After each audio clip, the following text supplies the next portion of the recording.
Salam sejahtera kami ucapkan wakil dari Universiti Sains Malaysia.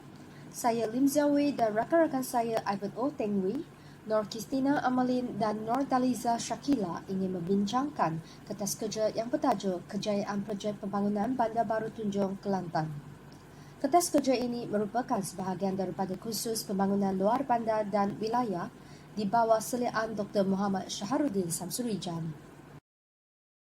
Projek Pembangunan Bandar Baru Tunjong, Kelantan merupakan satu inisiatif di bawah Dasar Pembangunan Luar Bandar Menjelang 2030. Rancangan kawasan khas Bandar Baru Tunjong 2035 disediakan mengikut spesifikasi rancangan terperinci kos, fasa dan pendekatan tindakan transformasi.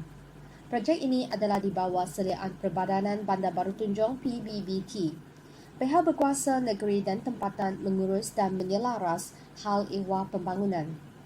Projek ini juga antara satu projek yang membantu dalam mencapai status Majlis Bandaraya Kelantan menjelang 2035. Tujuan projek ini adalah untuk mewujudkan ekonomi yang berdaya saing, melahirkan numera insan yang berkualiti, mewujudkan prasarana yang lengkap dan eksklusif serta meningkatkan tahap ketersampaian. Ia merupakan projek pembangunan yang berjaya setakat ini. Projek ini mula dirancang pada 20 Februari 2006. Keluasan kawasan kajian ialah 4,338.86 ekar. Kawasan kajian terdiri daripada perkampungan yang landai dan kebanyakannya ialah kawasan penanaman padi. Ia merupakan satu tempat yang strategik dan berpotensi. Kawasan kajian ini juga merupakan kawasan zon promosi pembangunan ZPP.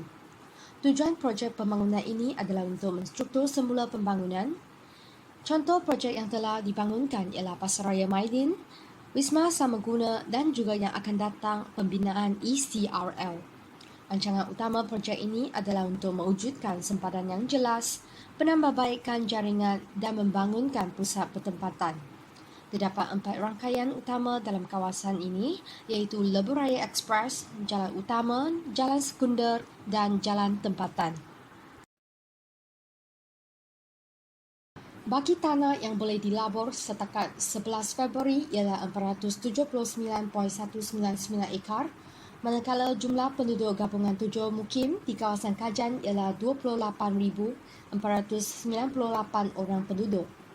Penggunaan jalur lebar fiber optik juga dirancang dalam projek ini untuk meningkatkan rangkaian komunikasi. Pembangunan yang berkonsepkan Islamic City juga merupakan sebahagian projek. Kos pembangunan infrastruktur dan utiliti adalah dalam anggaran 2.795 bilion.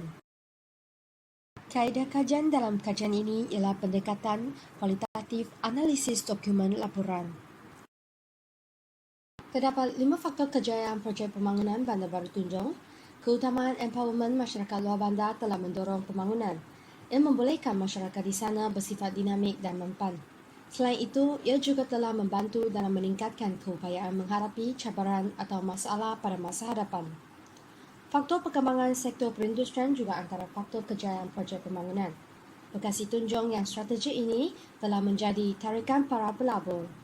Faktor tapak yang mempunyai tahap ketersampaian yang tinggi juga sesuai dalam pembangunan dan ia telah menjadi tumpuan para pelabur.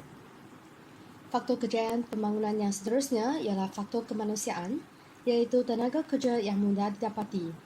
Limpahan pembangunan akibat sektor perindustrian telah menyumbang banyak peluang pekerjaan dalam projek ini. Masalah pengangguran Tunjong dapat dikurangkan kerana kewujudan banyak peluang pekerjaan kepada masyarakat Tunjong. Faktor kejayaan projek pembangunan Bandar Baru Tunjong juga adalah disebabkan peningkatan jumlah penduduk di kawasan Tunjong.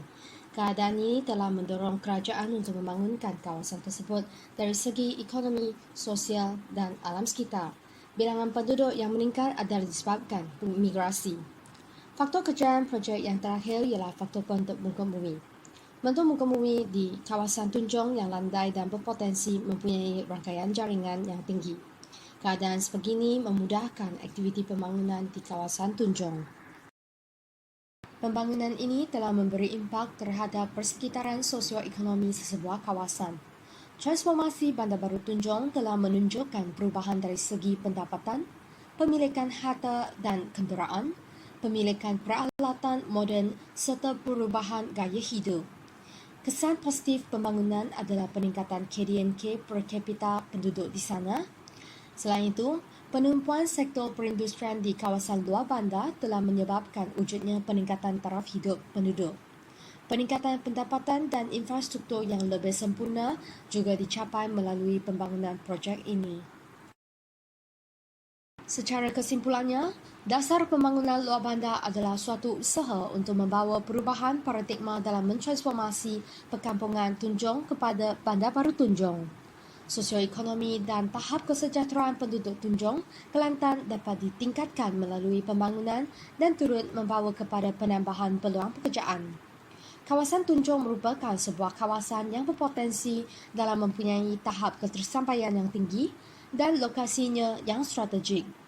Penyertaan pelaburan pihak kerajaan, swasta dan komersial dalam projek ini diharapkan dapat menjadi pembangkit kepada pencapaian pembangunan Bandar Baru Tunjong menjelang tahun 2035. Sekian sahaja pembentangan dari kumpulan kami. Sekian, terima kasih.